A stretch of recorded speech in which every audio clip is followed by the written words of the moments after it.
On August 25, 2008, Eric Zachary Anderson sat down in his cell at the Madnezz Detention Facility in Contra Costa County, California, and penned a letter to Judge Teresa Canepa.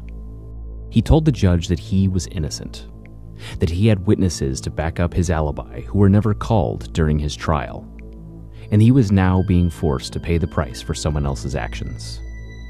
He told Canepa that he had made mistakes in his young life, but tried to do good whenever he could. Then he asked Canepa for mercy. Quote, "I believe everything happens for a reason, and maybe I have to go through some more trials and tribulations before I can beat this on appeal. All I can do is keep my faith in God and stay positive." Anderson's pleas fell on deaf ears. The next day, Canepa sentenced Anderson and his co-defendant, Randy Phipps Salazar, to life in prison without the possibility of parole, virtually guaranteeing that both men will die in prison, barring a successful appeal or change in law. Their fate was by no means a foregone conclusion. Multiple witnesses froze up on the stand and flat out refused to testify, so terrified of the potential consequences that they were willing to take jail time for contempt of court rather than simply repeat statements they'd already given to police.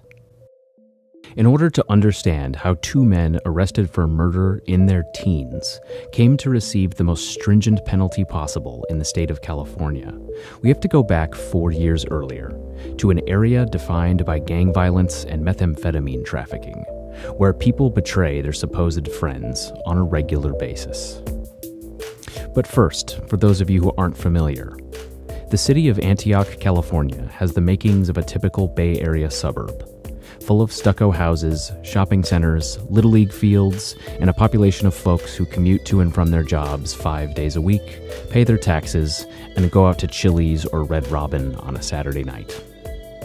But over the past 20 years, Antioch has slowly become one of the most crime-ridden cities in the Bay Area, thanks to a changing housing market and drastic adaptations to how gangs in Northern California function, as well as a police force that's currently the subject of an FBI probe centering on cocaine, steroids, and other yet-to-be-disclosed criminal offenses. Antioch is located along the Delta, a freshwater river in East Contra Costa County that flows from the Sacramento River and eventually into the San Francisco Bay, and which is a main source of water in the area. Ironically, Antioch is known by the nickname Dirty Waters, an apt title given that historically the city has been full of backstabbers, secret police informants, and criminals who are willing to set up their own friends for robberies or worse.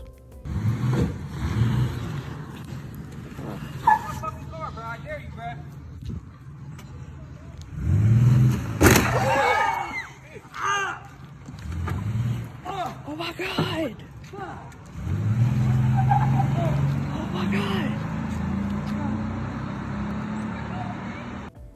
During the 2010s, in the wake of a subprime mortgage crisis, Antioch saw an influx of folks who were priced out of wealthier communities throughout the Bay Area and forced to relocate east into Contra Costa County, Stockton, and other parts of the state with lower costs of living.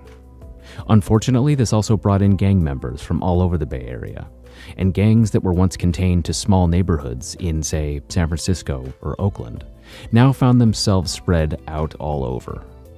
In some cases, rival gang members ended up living in the same apartment building in Antioch, or on the same block, and new rivalries and alliances started popping up everywhere as a consequence.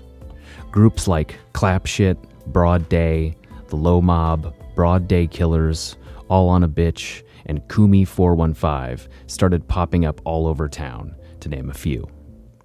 But before all of that, the city's premier and most dominant gang were the Norteños, a predominantly Latin American gang that started in San Quentin prison in the 1960s, and is now part of a massive interconnected web of street cliques and prison gangs to include the Nuestra Familia, the Northern Structure, and countless sets spread out all over California and much of the Pacific Northwest. In the 1990s, the Norteños were by far the largest gang in the area, though most of the gang violence and crime at the time was concentrated in the neighboring city of Pittsburgh. In fact, hardly anyone outside of the local community acknowledged the presence of Norteños in Antioch until the late 1990s, when a Norteño member named Ryan Wood also known as Woody, put out a self-produced album called Yacht Influenced, in which he flaunted his experiences as a gang member in the city, as well as his connections to some of the most high-profile crimes in the area. There is one other factor that affects day-to-day life in not just East Contra Costa County, but the entire region: methamphetamine.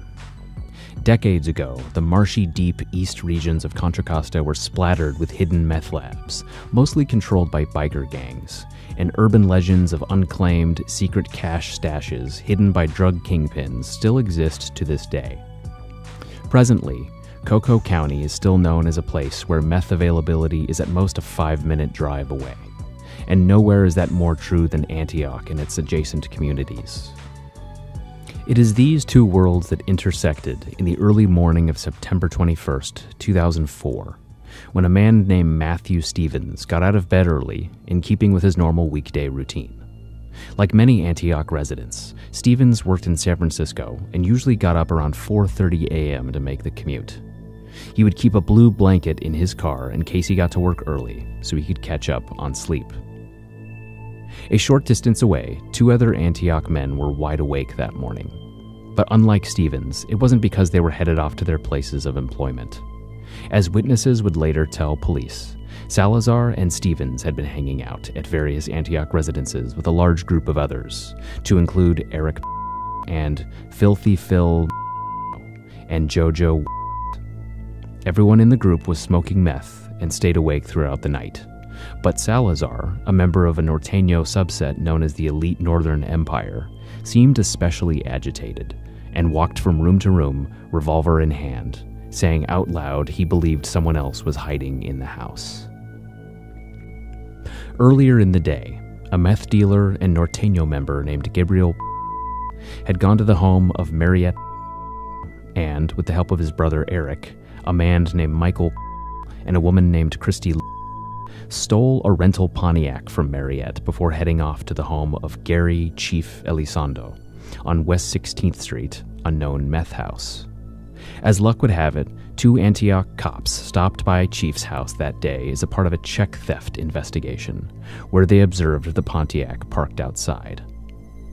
Hours later, in the early morning of the 21st, Eric Elo Anderson, Salazar, and Gabriel drove to Pittsburgh, where they dropped one of their friends off at a residence known as the Crack Shack, and another in a gated community, where they signed a sign-in sheet to get in, roughly 15 minutes before Stevens' alarm clock went off that day. Then they went back to Chief's house, where got out of the car, telling Anderson he wanted the Pontiac back the next day. What happened next, according to police at least, was that Salazar and Anderson got the idea that they would drive around town looking for a robbery victim, in what some referred to as rooting. That led them to East Lake Drive, where they stumbled upon Stevens and attempted to rob him at gunpoint. He resisted, leading to a struggle, and at some point the gun went off. Stevens was fatally wounded, and his body was found a short time later. They abandoned the Pontiac and went their separate ways, and from there, things went haywire. Later in the morning, called Salazar to ask about the Pontiac, but Salazar gave him a false location, and when went there he couldn't find the car. He got upset. When pressed Salazar, he angrily told to drop it, then confessed to participation in the murder and robbery, saying that Elo shot Stevens while they were fighting over the gun. He didn't. We know you didn't do it, okay? But we know you know who did do it. Right, this is this. Look, I mean, for real though. I mean, fucking look it. Boom. Randy went over there. Brad, where's the car at? Gabe, it's on 6th Street.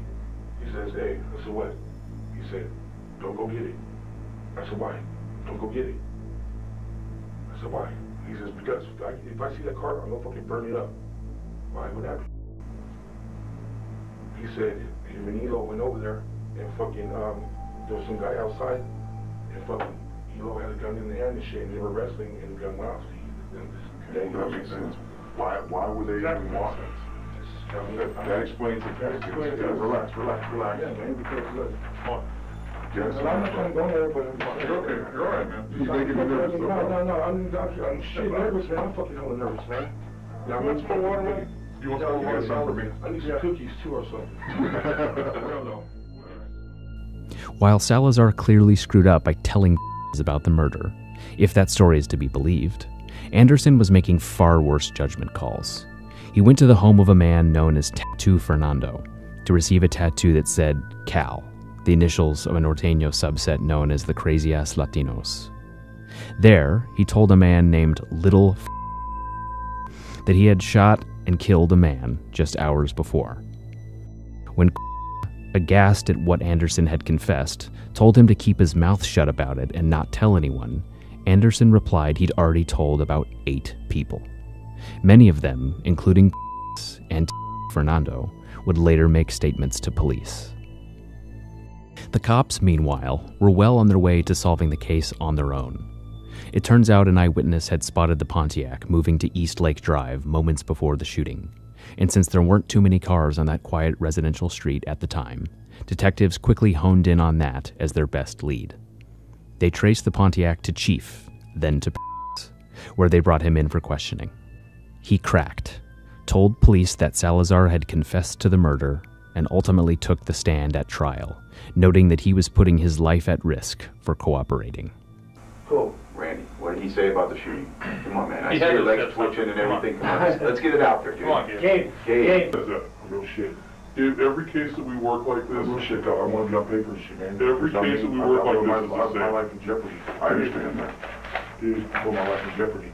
Other witnesses started lining up, including Salazar's girlfriend, Yamila, and Fernando, who would later back away from their statements to police. Within a week, authorities generated arrest warrants for Anderson and Salazar and released their names and photos to the media. Anderson immediately contacted a public defender and turned himself in. Salazar went a slightly different route.